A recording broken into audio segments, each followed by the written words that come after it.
Hello friends, planet user रहस्य में आपका स्वागत है। और आज बड़े दिनों बाद हम आ गए हैं आइस क्रीम का पार्ट 3 लेके, जिसमें रॉड की फैक्ट्री में उसका सामना करेंगे जे, चार्ली, लिज और माइक। तो आगे बढ़ने से पहले मेक श्योर कि आपने पिछले पार्ट्स देखे हैं। To kill some kids today. I'm looking for the chump clubby ones. तो ये टाइम था जनवरी 1983 का। नाउ जैसा कि हमने पिछले पार्ट्स में देखा था, हमारे टूटे मुखौटे वाले ससुरे रॉड ने चार्ली, लिज और माइक को किडनैप कर लिया था। बट जे रॉड के ट्रक से कूद गया था, वो भी उसकी सीक्रेट रेसिपी के साथ। देन घर जाके उसने उस सीक्रेट रेसिपी को यूज करके एक स्पेशल आइसक्रीम बनाई, जो वो खाता है और फिर वो मोटा हो जाता है। अरे प्लान होता है जे का कि आइसक्रीम खा के वो मोटा हो जाएगा, ताकि रॉड उसे भी किडनैप कर ले और फिर वो उसे उसके दोस्तों के पास ले जाए, जिसके बाद जे सबको बचा लेगा। अरे जब किडनैप होना ही था तो पहले चलते हुए ट्रक से क्यों कूदा ये जे?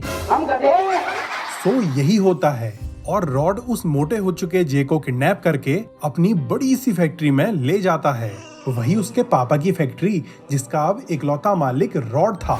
नाउ उसी फैक्ट्री में रॉड ने अपना एक बड़ा सा स्टैच्यू भी बनाया हुआ था, जिसके नीचे उसका गैराज था। बाय द वे, अगर आप रॉड की इस फैक्ट्री को बाहर से देखोगे ना, तो वहाँ के कुछ कमरों में आपको पिंक लाइट्स दिखेंगी, और ये वही कमरे हैं जहाँ रॉड अपने शैतानी एक्सपेरिमेंट्स को अंजाम देता है। बच्चों को आइसक्रीम में बदल रहा होता है ये ढक्कन। ओके, नाउ जे को केज में बंद करके रॉड उसे उन्हीं एक्सपेरिमेंट्स वाले कमरों के बाहर ले जाता है, जहाँ पे कुछ और केजेस होते हैं, जिनमें चार्ली, लिज और माइक भी कैद होते हैं। फिर रॉड जे को उन्हीं के साथ उस कमरे में छोड़ देता है और अपना उस एक्सट्रैक्शन रूम में चला जाता है, जहाँ वो अपने एक्सपेरिमेंट्स कर रहा था। बाकी उन बच्चों पे नजर रखने के लिए रॉड वहाँ एक मिनी रॉड को तैनात कर देता है। नाउ जे था अंग्रेजों का बालवीर, सो थोड़ी तिगड़म लगा के वो उस केज से बाहर निकल जाता है और फिर अपने दोस्तों को छुड़ाने लगता है।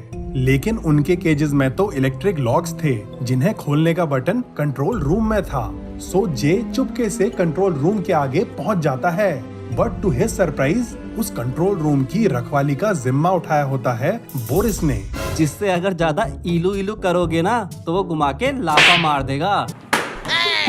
वैसे बोरिस के बारे में हमने पिछले पार्ट में बताया था। नाउ बोरिस दरवाजे पे लधर के सोया होता है। नाउ अपने दोस्तों को छुड़ाने के लिए जे को उस कंट्रोल रूम में जाना होता है। सो वो थोड़ा इधर उधर देखता है और उसे दिखता है कि कंट्रोल रूम की आगे वाली जमीन में एक क्रैक है। सो वो दिमाग लगाता है और नीचे फ्लोर में जाके फ्लोर ही तोड़ देता है। देन भाई दोबारा ऊपर आता है और उस गड्ढे को एक कारपेट से कवर कर देता है।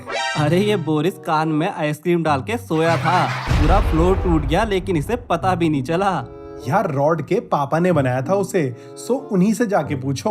Okay, after that J carpet के इस साइड खड़े होके बोरिस को माइक की इलेक्ट्रिक गन से मारता है, जिससे बोरिस की नींद खुल जाती है और वो दौड़ता हुआ जे की तरफ आने लगता है। बट देन हाय दैया, मार डाला रे। और बोरिस नीचे गिर जाता है, उसकी टाएं टाएं फिस्ट हो जाती है।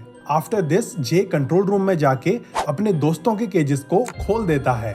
चार्ली, लिज और माइक फ्री हो जाते हैं, और जब वो एक दूसरे से गले मिल ही रहे होते हैं, उधर से रॉड आ जाता है। सो वो भागते हैं और वहीं पे 3 अलग अलग पाइप्स होते हैं। सो वो तीनों उनमें कूद जाते हैं, जिसके बाद वो तीनों फैक्ट्री में अलग अलग जगह पहुंच जाते हैं।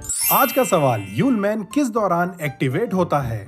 ए क्रिसमस में, बी समर्स में, या फिर सी हैलोवीन में? सही आंसर कर दो कमेंट, क्योंकि एक रैंडम कमेंट पिन किया जाएगा। नाउ माइक पहुंच जाता है फैक्ट्री के हाइड्रो इलेक्ट्रिक पावर प्लांट में, जहां से पूरी फैक्ट्री की बिजली पावर कंट्रोल होती है। अब माइक था अपनी क्लास का टॉपर, सो वो थोड़ा सा दिमाग लगा के रॉड और मिनी रॉड से बचते हुए उस कमरे में पहुंच जाता है जहां टेलीफोन रखा होता है, और उधर से वो जे को कॉल करता है, जो कि कंट्रोल रूम में था। देन फाइनली जे की मदद से माइक भी कंट्रोल रूम में पहुंच जाता है और दोनों दोस्त मिल जाते हैं। अब यार जे और माइक तो कंट्रोल रूम में पहुंच गए थे, बट वो दोनों भाई बहन लिज और चार्ली अभी भी फैक्ट्री में ही कहीं थे। नाउ पूरी फैक्ट्री में कई सारे सीसीटीवी कैमरास लगे थे, जिनकी फीड कंट्रोल रूम में ही आती थी। सो जे और माइक उन सीसीटीवी फुटेजेस में ही चार्ली और लिज को ढूंढने लगते हैं कि तभी उन्हें दिखता है कि चार्ली तो फैक्ट्री के किचन में छुपा हुआ था।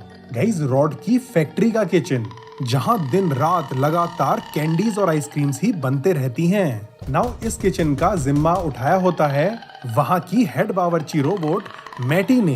अरे ये मैटी नहीं है, ये तो मोटी आंटी है। नाउ मैटी एक गोल मटोल रोबोट होती है जो कि रॉड की फैक्ट्री के किचन की हेड कुक थी और बच्चों को चाय पिलाने का बड़ा शौक है इन्हें। हेलो फ्रेंड, चाय पी लो। नाउ यार, मैटी का काम होता है कि मिनी रॉड्स को अच्छे से मैनेज करना एंड टू मेक श्योर कि उस किचन में आइसक्रीम वगैरह अच्छे से बन रही हैं। अब बोरिस की तरह मैटी के पास 2.5 किलो का हाथ तो नहीं था, बट किसी को भी पेलने के लिए इसके पास एक दूसरी जुगाड़ थी, जो होते हैं बर्फ के गोले। हाँ, तो सबसे पहले ये मुंह से एक पाइप निकालती है और उसे आइसक्रीम बनाने वाले बड़े से बर्तन में डाल के घपाघप आइसक्रीम खा जाती है। बस फिर उन आइसक्रीम्स के गोले फेंक फेंक के ये लोगों को ढेर कर देती है। ये मैटी अगर आइसक्रीम के गोले मुझे मारेगी तो मैं तो मुंह खोल लूंगा और वो आइसक्रीम का गोला खा जाऊंगा। नाउ चार्ली बड़ा ही शैतान था, सो वो रॉड के उस किचन में कतई ऊट पटांग हरकतें करके आ जाता है। भाई यार, आइसक्रीम बनाने वाले एग्स में सड़े फड़े अंडे मिला देता है। और सुनो, आइसक्रीम बनाने वाले मिल्क में रॉड का बदबूदार मोजा डाल के आ जाता है वो। बड़ा हरामी हो। फिर वो ढूंढता है गला फाड़ जीभ जलाऊ मिर्च और उसे आइसक्रीम बनाने वाली शुगर यानी चीनी में मिला देता है। बाकी यार, वो मिर्च ना इतनी खतरनाक होती है कि जोलो चिप्स भी उसके आगे फेल हैं। अगर किसी ने खा ली ना भाई, तो उसका रिएक्शन कुछ ऐसा होगा। नाउ इस बात से अनजान मिनी रॉड्स इन सड़े फड़े इंग्रेडिएंट्स को मिला के आइसक्रीम बना देते हैं और फिर जब मैटी उस आइसक्रीम मिक्सचर को टेस्ट करती है ना, तो उसका सर्किट ही उड़ जाता है भाई।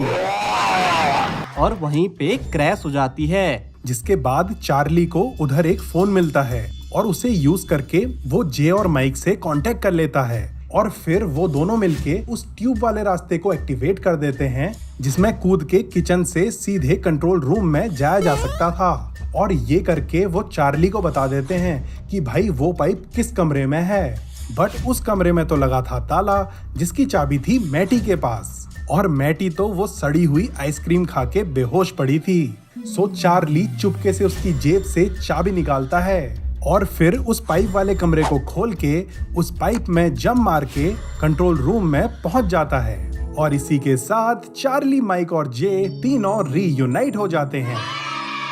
नाउ गाइज, ये थी अभी तक यानी आइसक्रीम 6 तक की कहानी। अब वो तीनों तो मिल गए, बट लिज कहाँ है? तो गाइज, इसका तो अभी तक नहीं पता है, बट आइसक्रीम 7 में इसका खुलासा पक्का हो जाएगा, जिसके रिलीज होते ही हमारे चैनल पे एक नया वीडियो आ जाएगा। इसीलिए दोस्तों, चैनल को सब्सक्राइब करके बेल आइकन जरूर दबा देना। तो आज की वीडियो में बस इतना ही। Hope you enjoyed. Thanks for watching the video friends.